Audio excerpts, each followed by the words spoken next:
MP Anwarul Azim আনারের মৃত্যুর খবরে হতবিহ্বল স্বজন নেতাকর্মীরা। শোকার্ত মানুষের ঢল তার বাড়িতে। পরিচিতরা স্মৃতি হাতড়ে স্মরণ করছেন কেমন ছিলেন এই রাজনীতিবিদ। আর নেতাকর্মীরা বলছেন, এমপি আনারের হাত ধরে ব্যাপক উন্নয়ন হয়েছে জেলার। তার অবর্তমানে থমকে যেতে পারে এই উন্নয়ন। পরিবারের সদস্য, রাজনৈতিক অঙ্গন থেকে সাধারণ মানুষ সবাই চান হত্যা রহস্যের উন্মোচন আর যথাযথ বিচার। সিলন ফ্যামিলি ব্লেন্ডের কড়ালিকার আর সতেজ সাদের পারফেক্ট ব্লেন্ডে স্বপ্নেরা মেলুক টানা।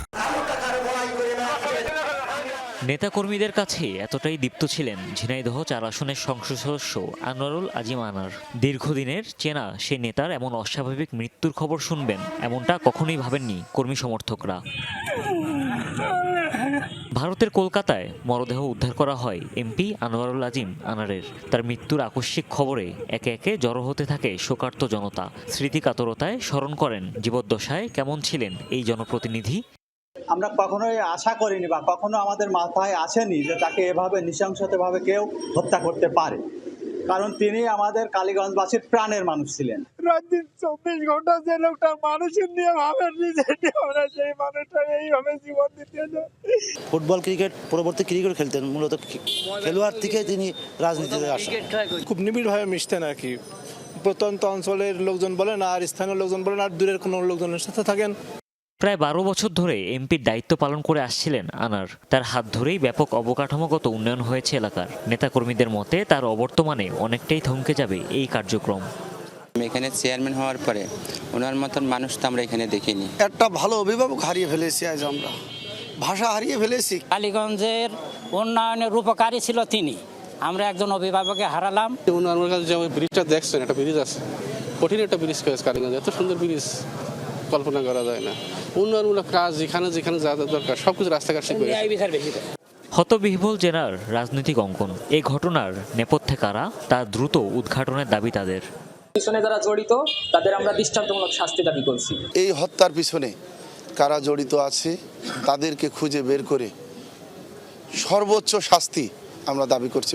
2014, 18 এবং 24 এই 3 মেয়াদে টানা এমপি নির্বাচিত হয়েছিলেন আনোয়ারুল আজিম আনার। 12 মে চুয়াডাঙ্গার দর্শনস্থল বন্দর দিয়ে কলকাতা যান এমপি আনার।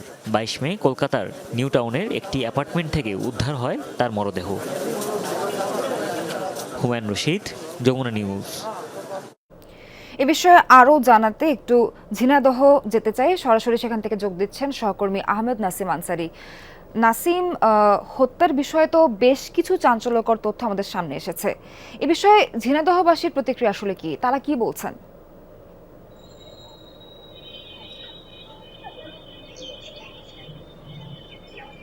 সোহার, আসলে গতকালকে যখন সকাল 9:30 থেকে একের পর এক ঘটনা, কিন্তু চাঞ্চল্যকর বিভিন্ন ঘটনা, এবং গতকাল রাত পর্যন্ত কিন্তু বেশ কিছু চাঞ্চল্যকর ঘটনা, কিন্তু প্রতিনিয়ত পরিবর্তিত ঘটনা জানতে পারছে কালীগঞ্জবাসী, ঝিনাইদহবাসী। খুব স্বাভাবিকভাবেই কিন্তু তারা কিন্তু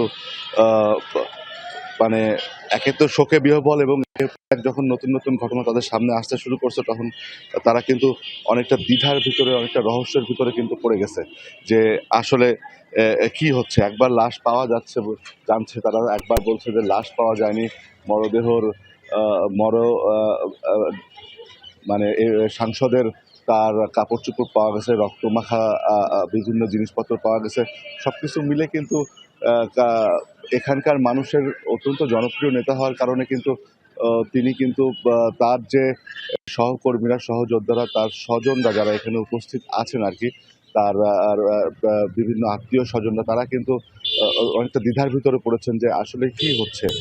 কিন্তু সবচেয়ে বড় কথা, কিন্তু সাংসদ আনার 12 তারিখে যখন কলকাতায় যান এবং 15 তারিখ পর্যন্ত তার পরিবারের সাথে তার যোগাযোগ কিন্তু সব ঠিকঠাকই ছিল। 16 তারিখ থেকে যখন তার পরিবারের সাথে তার যোগাযোগ বিচ্ছিন্ন হয়ে যায়, সেখান থেকে কিন্তু আস্তে আস্তে ঘটনাটা চালু হয়ে থাকে। তাকে খুঁজে পাওয়া যাচ্ছে না। তার পরিবার তখন চলে যায় ঢাকায়। এখনও তারা ঢাকায় অবস্থান করছেন এবং সেখান থেকে কিন্তু তারা অভিযোগ দিয়েছেন, আমরা শুনেছি যে, এবং কখন কিভাবে তার মরদেহ উদ্ধার হবে বা কবে আসবে, তার সব কিছু মিলে একটা ধূম্রজালেরও সৃষ্টি হয়েছে। এবং পুরোপুরি কালীগঞ্জবাসী শোকাহত এই কারণেই যে তারা তাদের প্রিয় নেতাকে হারিয়েছেন। আওয়ামী লীগের দীর্ঘ সময়ের রাজনীতির সাথে তিনি সংযুক্ত ছিলেন, তিনি ওয়ার্ডের কাউন্সিলর হিসেবে নির্বাচিত হন জনপ্রতিনিধি হিসেবে সবার প্রথমে, এরপরে উপজেলা চেয়ারম্যান ছিলেন, এরপরে তিনি গত 3 টার্মের কিন্তু আওয়ামী লীগের জাতীয় সংসদ সদস্য হিসেবে কিন্তু ছিলেন।